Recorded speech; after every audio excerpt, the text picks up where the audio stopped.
Ano pinagsasabi mo? Bakit? Alam mo, baka naman pwedeng doon sa sa pinagtatrabaho mo home care. Oo. O baka naman merong opening doon. Seryoso ka? Oo. Gusto mo talaga mong trabaho? Ay, kailangan eh. Wala si Aurora pagdating nun. Kaya mo magugas ng puwet. Hindi ba, hindi. Wag lang yun. May isa pang darating sa susunod na araw. Alam mo, yung mga matatanda, medyo bugnutin.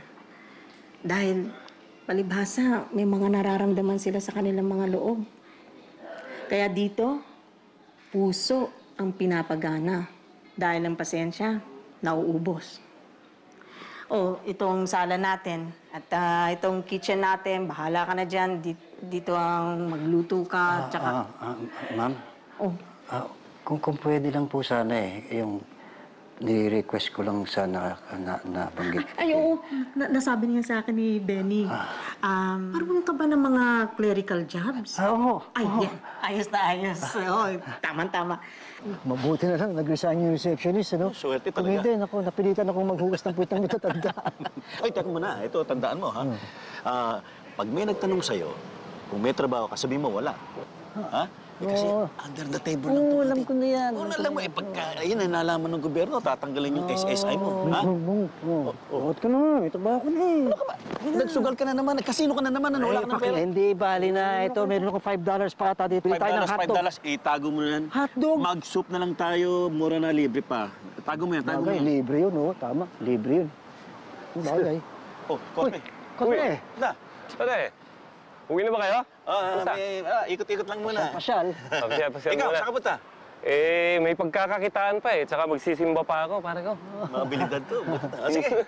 Basta may pagkakakitaan. Doon Doon tayo, tayo. O sige, ingat kayo. Sabi, bilib ako dyan eh. Masipag na, religyoso pa eh. Oo nga. Ano? Ayun oh, may basura dito oh. Ay.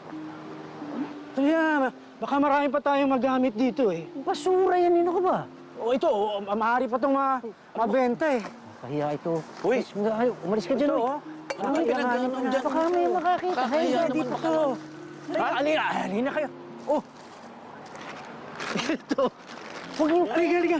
Bilis. Huwag ka nang malinis naman eh. Oh. Tingnan ko. Tingnan ko. Ako, hindi niya. Halika na. Hoy, Ayos, ayos. bitawan niyo yan. Bitawan niyo, nakakahiya. Sige mo. Subukan mo. Sige na. Oh. Basura, huwag ka naman ko. Huwag ka masyadong umarte eh. Kain mo. Tingnan mo muna. Tingnan mo muna. Oh, ayaw mo? Masarap ah. Ayaw eh. Ayaw yata eh. Hoy. Dati na lang. Hey, bigyan niyo ako. Ang sarap ito ah. Wala naman tayong nakikita. Wala naman kaibon. O, sa'yo na yung isa. Tama na yan. May pulis. Baka, hindi. Ambulansya. Ito. Wala ka na nakita iba mo. Ito. Baka meron.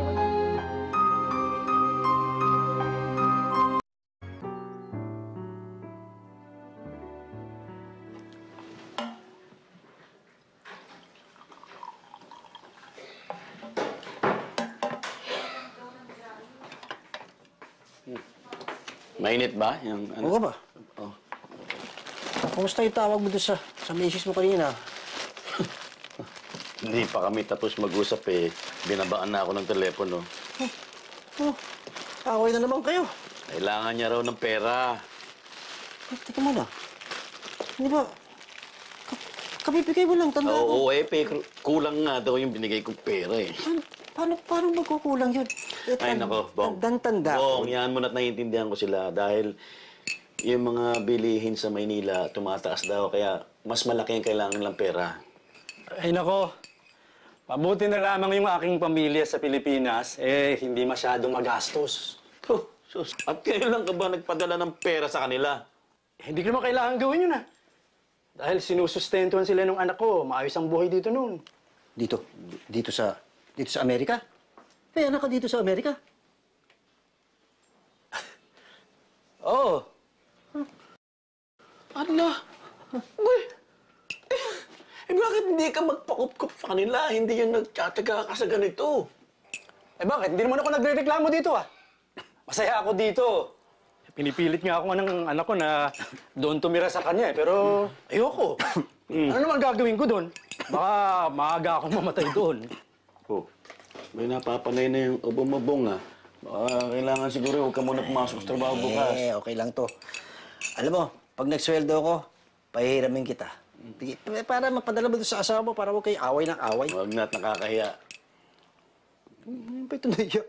Paano kung ngayon pa mahihiya? Sino pa magdadamayan? Di tayo-tayo rin. Nandun na ako. Pero alam ko darating yung asawa mo sa isang linggo, di ba? Mas kailangan mo pera. Oh. Bagay. Pero alam mo, ang sarap din yung pakiramdam na alam mong nakakatulong ka, nandito ka nga. Pero pag nagpadala ka naman doon, alam mong gustong-gusto nila at nakakapagsilbi ka. Sinabi mo, ganyan din ako Alam mo, kahit na anong hirap natin dito, nagtsatsaga tayo. Kung alam natin na gumiginhawa sila doon sa Maynila, ang sarap ng pakiramdam, di ba? Kaya tayo nandito para sa pamilya. Dahil iba yung sama ng nagmamahal ng pamilya. Yung apo ko, 5 taon, tumatawag sa akin sa telepono.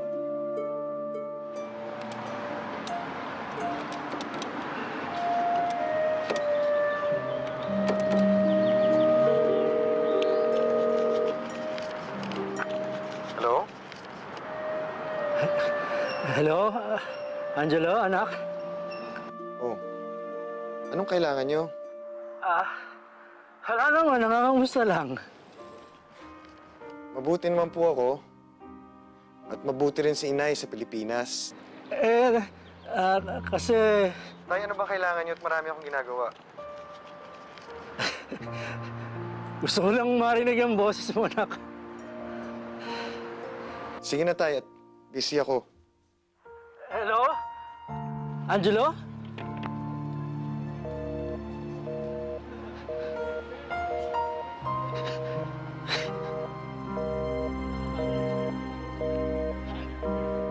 Miss na kita, anak.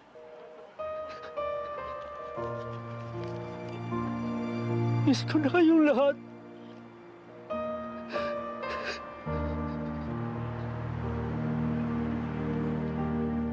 Ay, welcome home, Mama Demi. Tay naman Ay, alis mo dito. Ikaw. Tay, hindi ka na maasing. Umalis ka na! Tay naman. Okay lang ho, nandito ho mga Hindi ako titira dito. Matagal na namin Hindi kayo. ako mas Kailangan ko na umalis. Kung may problema, tawagan niyo lang ako. Huwag kang mag-alala. Hindi. Ay, alis na ko. Alis niyo sige. It's okay ho. Madami ho tayong mga activities dito. Magugustuhan ninyo dito. Ayaw ko rito! Ayaw ko!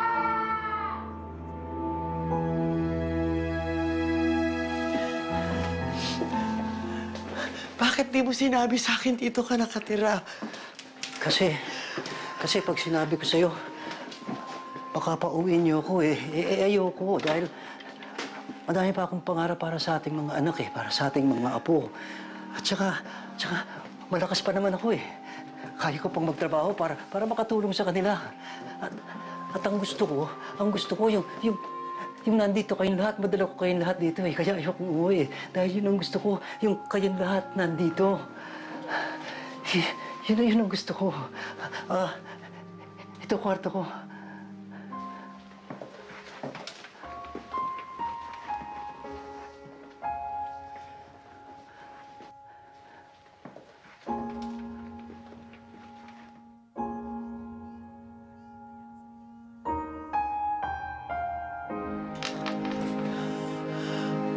Wala bang bintana ito na pwedeng mabuksan?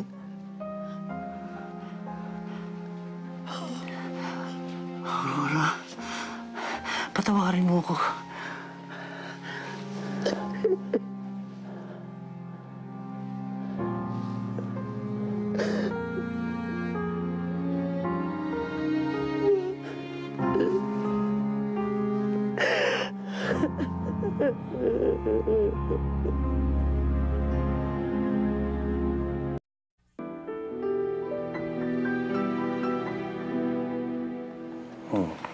Tubig.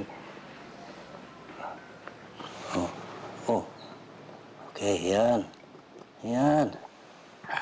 Hindi kung ganyan ba na ganyan, hindi wala tayong problema. Pag malakas ka na, pwede ka nang bumalik sa Pilipinas.